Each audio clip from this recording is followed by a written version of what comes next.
define some of the type of assays that we will be doing in hematology 2 or in coagulation instrumentation. So we have the following classifications. We have the photo-optical. So photo-optical is sometimes known as photo-optical is sometimes known as turbidometric.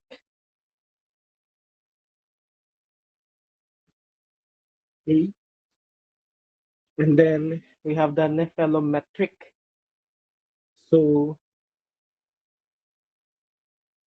um, and then we have the mechanical, viscoelastic, homogenic, and immunologic. Okay, so these are used for high volume coagulation and hemostasis testing. So actually, the original instruments for coagulation testing typically has a single point detection system. And yung single point detection system is actually the mechanical method.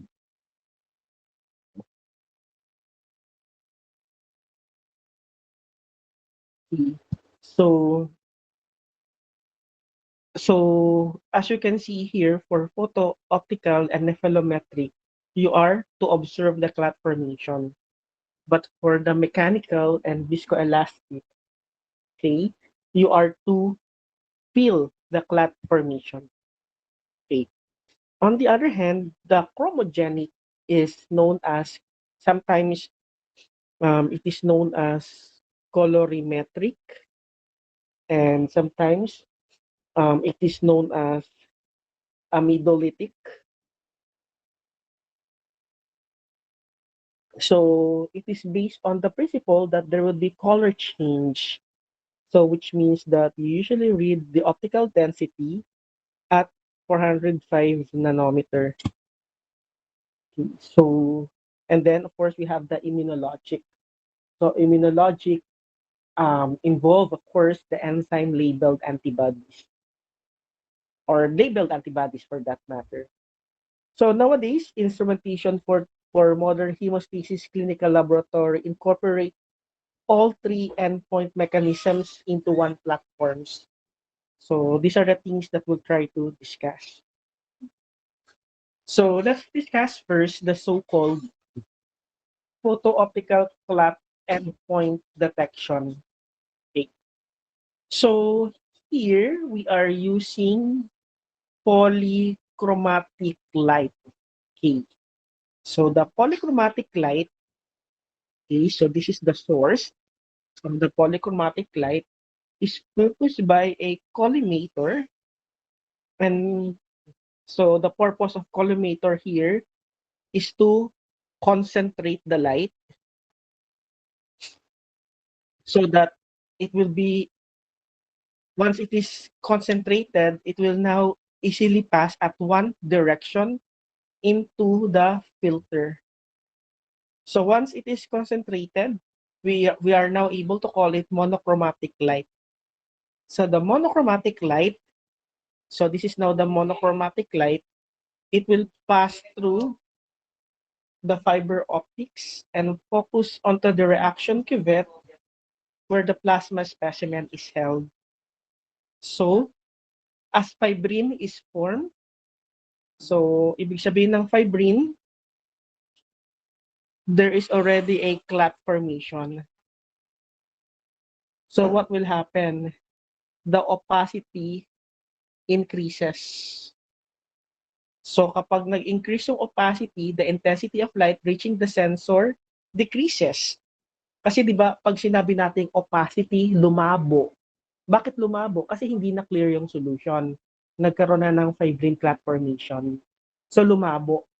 So opacity increases and thus intensity of light reaching the sensor decreases. Okay, so that is the principle. This is the principle of the photo-optical clamp and point detection. Okay. So, lumabo, di ba? Pag nagkaroon ng, can you just imagine? So, for example, this is the plasma. Wala pa yung clot formation. It's clear. So, pag nagkaroon ng clot formation, naging opaque, lumabo. So, that's the reason why photoelectric is synonymous with turbidometric. So, bakit siya tinawag na turbidometric? Kasi nga, it detect a change in plasma optical density. Optical density, kung naalala niyo yung Beer-Lambert's law, is also known as the absorbance. Okay? Or the, yeah. So, during the clotting process. So, light of a specified wavelength passes through the plasma and the optical density is recorded by a photodetector over a period of clot formation. So, the optical density depends on the color and clarity of the specimen. So, every time na nagkakaroon ng fibrine strands, so formation of fibrine strands means that there is already a clot. So, kakalat ngayon yung light. So, light will scatter. So, this will allow light to fall on the photodetector and will generally increase in optical density. So, OD increases as the clot becomes denser or habang kumakapal yung clot, okay, the optical density increases. So, when the optical density rises to a predetermined variance from the baseline, the timer stops and this will indicate clot formation. So, the final OD is deducted with the baseline OD. Okay, bakit? This is true if we are using samples that are lipemic and icteric. So, icteric means mataas yung bilirubin. So, sobrang madilaw yung specimen. Napapunta na sa orange. And then yung lipemia naman, mataas yung lipids. So, pag mataas yung lipids, so malabo din, no? Malabo din. Mataas din yung optical density. So, that's the reason why we need to minus the baseline OD. So, do you know that you can do the photo-optical clot endpoint detection either using the automated or the semi-automated coagulation instrument? Okay. One of the, by the way, I forgot, I need an audio confirmation if you can hear me. Kung clear naman ba, please. Hello? Yes, Martin. Okay, thank you. Okay. So, another example of the assay endpoint detection is the nephelometric method. Okay, so here in nephelometric method, there are two kinds of angle that you can see. The first is the forward light scatter, okay, and the other one is the side scatter. So obviously, when you see forward angle light scatter detection, light from the light source, okay, below, so the light source is here, below, passes through the patient plasma specimen in a cuvette. Ito yung cuvette. Okay, to the detector above. So this is the detector. So it follows a forward light scatter. On the other hand, side scatter detection. So as the fibrin polymerized, okay, the light is deflected and it's detected at the angle of the original path. So initially, for example, hindi pa clotted ang specimen, ang light dire-diretso lang yan. Pero habang nagkakaroon na ng clot because of the polymerization of the fibrin, pwede na mag-scatter ngayon yung light. Kaya nagkakaroon na ng side scatter. I hope that's clear. So the nephelometric is a modification of the photooptical. So it's quantitative. So measurement of forward angle or 90-degree light scatter instead of the optical density. Kasi yung kanina, yung turbidimetric, we are measuring the optical density. But this time naman, we are measuring the forward angle. So again, forward angle, initial. Kasi hindi pa siya clotted. Pag nag-clot na siya, magiging 90-degree na. Okay. So the light emitting diode produce incident light at approximately 600 nanometer. So the photodetector variations in light scatter at 90 degrees and for 180 degrees centigrade. Oh, sorry, wala pa lang centigrade. Ginawa kong temperature. 180 degrees lang. So kapag nagkaroon ng fibrine strands, this will cause light to scatter. So katulad nga ng in-explain ko kanina, this is a cuvette, meron ng fibrine strand. Instead, so light now will scatter, side scatter. Okay? So, and forward angle scatter rise. So timer stops when scatter reaches a predetermined intensity and the time to clock interval is recorded. So nephelometric method has the ability to measure the dynamics or kinetics of clot formation. So when continuous readings are taken through the clotting period, the entire clotting sequence is measured to completion. So there is the so-called clot curve or the signature, which will be, of course, the output of the machine. Okay. So we also have the mechanical method. So yung mechanical method, di ba kanina, yung turbidometric and nephelometric, we observe the clot. Here, we feel the clot, but we do not, as a medtech, we do not literally feel it. There is an instrument that will be able to feel the clot. Okay. So the first one is the so-called electromechanical method. So how do we feel the so-called clot? How do we feel the clot? So if there is a change in conductivity between two metal electrodes in plasma.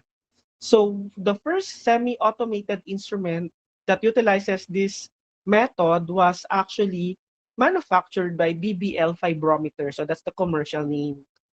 So nakita nyo naman how the machine look like. No? So there are two electrodes. So during clotting, the moving electrode enters and leaves the plasma at regular interval. So the current between the electrode is broken as the moving electrode leaves the plasma. Now, this is where the game happens. If there is a formation of fibrine strands. So during the formation of fibrine strands, so it conducts current between the electrodes even when the moving electrodes exceeds the solution. So the current completes as a circuit. Current completes a circuit and it will eventually stop the timer. So in a nutshell, yung electromechanical will feel that there is a clot formation if there has been changes in the conductivity of the electrodes when immersed into the plasma solution. Okay. Yung meron sa laboratory natin, okay, nakapag-PT ba kayo sa lab? Guys, Mr. Bakruyan, nakapag-prothrombin time ba kayo sa lab?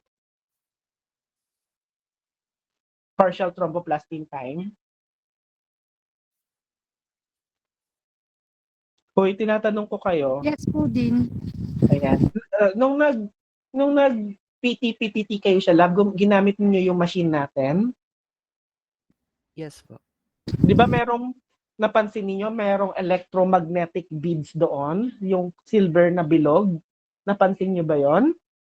Yes po. Ayun, very good. So, ito yung example ng magnetic sensor. Kaya pala merong steel ball dyan kasi it serves as the magnetic sensor. Yung bilog na nilalagay ninyo sa plasma solution, siya yung magdidetermine kung nag-clot na ba yung plasma. Okay. So it monitors the movement of a steel ball within the test plasma. So yung nakikita ninyo, ayan yung ito yung halos katulad nung nung instrument natin sa laboratory, no? Napansin niyo, 'di ba diyan ninyo nilalagay yung solution. So, hindi ito exactly the same sa lab natin kasi ito ay Diagnostica Stago Analyzer. Pero same principle halos, no?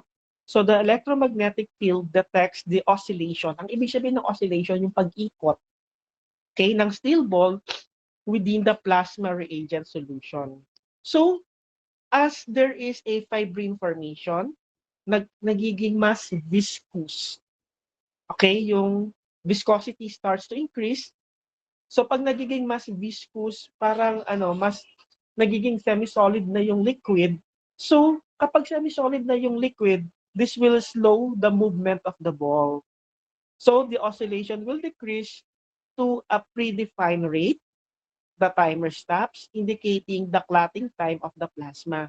So yung ginagawa natin sa lab, katulad nito, semi-automated yan. Pero sa laboratory nowadays, meron ng fully automated. Okay, fully automated. So may mga ganyan na na ginawa ng Stago, Diagnostica Stago. Okay. Then meron ding magnetic sensor na that can monitor the steel ball within the plasma. Ito naman yung AMAX or yung Destiny instruments, tsaka yung Hemocron ACT instrument. So halos kung titingnan ninyo yung second system, the principle is the same. So magkakaroon ng steel ball, we place the steel ball sa well that is inclined. So position of the ball is detected by the magnetic sensor. So magro-rotate yung ball. So magkakaroon ng oscillation. And then, pag nagkaroon na ng fibrine formation, the ball will eventually sweep out of the position as it moves away from the sensor. The circuit breaks and then we stop the timer.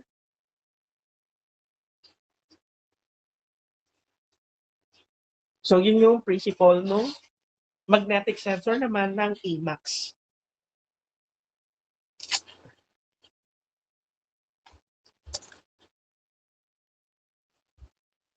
Excuse me ha.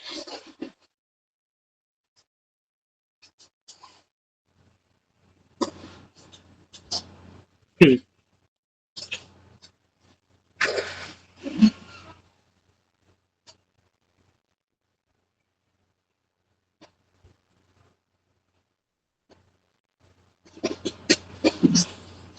So yung viscoelastic naman is not high volume, but their design provides much more information about the entire blood clotting process. So yung viscoelastic will tell us the data such as yung how long will it take to clot, the kinetics of full blood clot formation, the strength of the clot, and even the fibrinolytic activity. Okay. Ito naman, ayoko na masyadong i-discuss to kasi na-discuss ko na to last week, yung chromogenic substrate assay, hindi ko na i-discuss please. Yung meron 3 amino acid, so sana naalala niyo yung discussion. So pagbigyan niyo na ako na hindi discuss to para ma-preserve yung voice ko. Na-discuss ko na to last week. So pag nung nagkaroon ng yellow color formation, ayan, kung naalala ninyo, ito yon, chromogenic substrate yon, or also known as amidolytic. So, di ba dalawa yon? Kapag yung isa direct assay, pero kapag inhibitor naman, kung naalala ninyo yung discussion ko last week, kapag inhibitor naman, yun yung indirect assay. So, inversely proportional. Okay.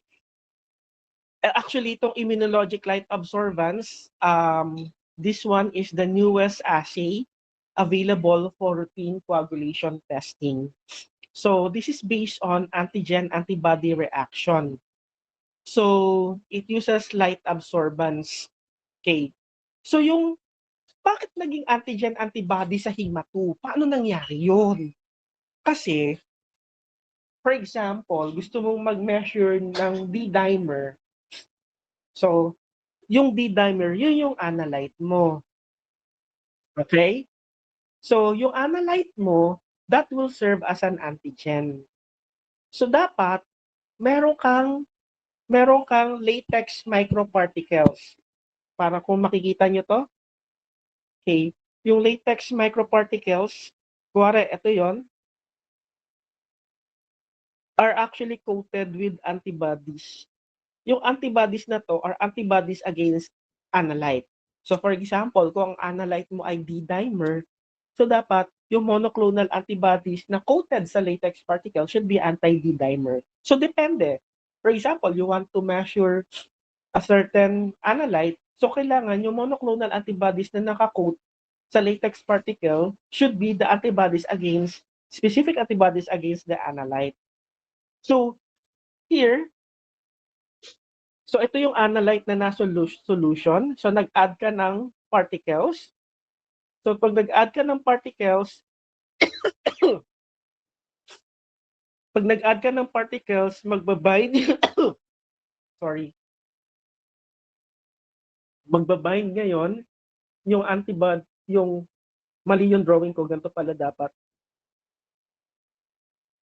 Magbabind ngayon yung analyte dun sa antibodies na coated into particles. So ngayon, yung light na coming dito, since nagkaroon na ng, ng agglutination, mag-i-scatter na yung light. Okay? So, hindi katulad nito, kung clear, diretso lang yung light dito, di ba? From the laser. Pero, kapag merong positive yung patient mo sa analyte na yon, mag-i-scatter na yung light. Okay? Sabi nga rito, kapag yung meron diameter of the particles are nag-increase, only a small amount of light is absorbed. Konti lang yung mapupunta rito as compared dito na negative. Okay. So when the coated latex particles come into contact with their antigen that is attached to the antibody, there is a bridge formation.